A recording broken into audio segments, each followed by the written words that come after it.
Chicken curry বানানোর জন্য সবার প্রথমে আমি কড়াইয়ের মধ্যে দিয়ে দিচ্ছি হাফ কাপ পরিমাণে সরষের তেল। এই রান্নাটা কিন্তু পুরোপুরি সরষের তেলেই করতে হবে।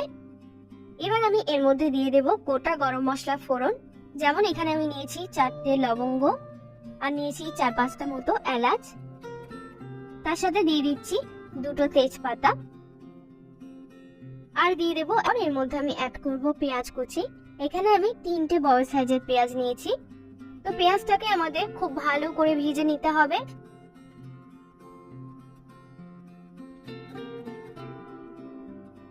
তো দেখো পেঁয়াজটা কিন্তু এখানে খুব ভালো করে আমি ভেজে নিয়েছি। এবার এর মধ্যে আমি দিয়ে দেব 1 টেবিল চামচ পরিমাণে আদা বাটা, দিয়ে দিচ্ছি 1 টেবিল চামচ পরিমাণে রসুন বাটা, দিয়ে দিচ্ছি কাঁচা লঙ্কা বাটা। এটা কিন্তু নিজেদের স্বাদ অনুযায়ী বাড়িয়ে কমিয়ে নেওয়া যেতে পারে। এবার এই মশলাটা তেলের মধ্যে একটু নাড়াচাড়া করে মোটামুটি 2 থেকে 3 মিনিটের জন্য একটু ভেজে নেব। 2-3 মিনিট পর আমি এর মধ্যে দিয়ে দিচ্ছি টমেটো পিউরি। আমি একটা বড় সাইজের টমেটো মিক্সিতে বেটে নিয়েছি। তো মশলাটা খুব ভালো করে নাড়াচাড়া করে নিয়ে এবার আমি এর মধ্যে দিয়ে দেব শুকনো মশলাগুলো, যেমন দিয়ে দিচ্ছি স্বাদ অনুযায়ী লবণ, দিয়ে দিচ্ছি হাফ টিস্পুন হলুদ গুঁড়ো, দিয়ে দিচ্ছি 1 টিস্পুন জিরের গুঁড়ো, হাফ টিস্পুন দিয়ে দেব লাল লঙ্কার গুঁড়ো আর দিয়ে দিচ্ছি 1 টিস্পুন পরিমাণে কাশ্মীরি লঙ্কার গুঁড়ো। সমস্ত মশলা খুব ভালো করে নাড়াচাড়া করে নিয়ে একটু জল দিয়ে মশলাটাকে আমরা কষিয়ে নেব। এই সময় আমি কিন্তু গ্যাসের ফ্লেমটা একদম লোতে রেখে ঢাকা দিয়ে মশলাটাকে কষাবো। তো মোটামুটি 5-6 মিনিট মতো মশলাটাকে আমি কষিয়ে নিয়েছি। এবার আমি ঢাকনাটা খুলে নিচ্ছি। তো দেখো মশলাটা আমাদের ভালোভাবে কষে গেছে, তেলটা ছেড়ে দিয়েছে। এবার এর মধ্যে আমি চিকেনটা অ্যাড করব। এখানে আমি 1 কিলো চিকেন নিয়েছি।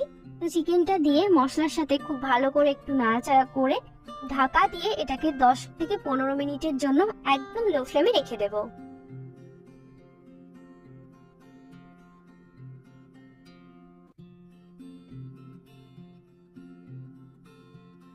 তো 10 মিনিট হয়ে গেছে।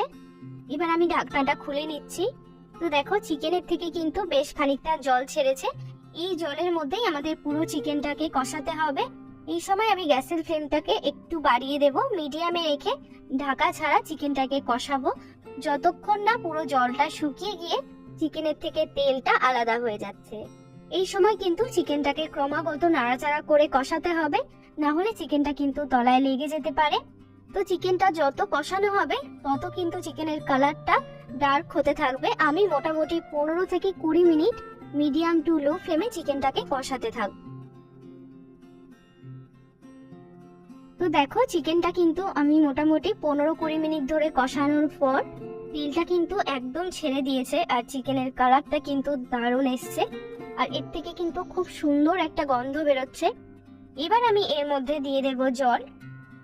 এখানে আমি মোটামুটি 1 কাপ মতো জল দিচ্ছি। এবার এর মধ্যে আমি দিয়ে দিচ্ছি কয়েকটা কাঁচা লঙ্কা। এটা যেহেতু আমি স্পাইসি চিকেন কারি বানাচ্ছি তাই জন্য লঙ্কার পরিমাণটা আমি এখানে একটু বেশিই দিয়েছি। কেউ যদি বেশি স্পাইসি না বানাতে চাও তাহলে লঙ্কার পরিমাণটা নিজেদের স্বাদ অনুযায়ী যেরকম খুশি বাড়িয়ে বা কমিয়ে নিতে পারো। এবার আমি ঢাকা দিয়ে এটাকে মোটামুটি 15 মিনিটের জন্য একদম লো ফ্লেমে রেখে দেব। তো 15 মিনিট পর আমি ঢাকনাটা খুলে নিচ্ছি।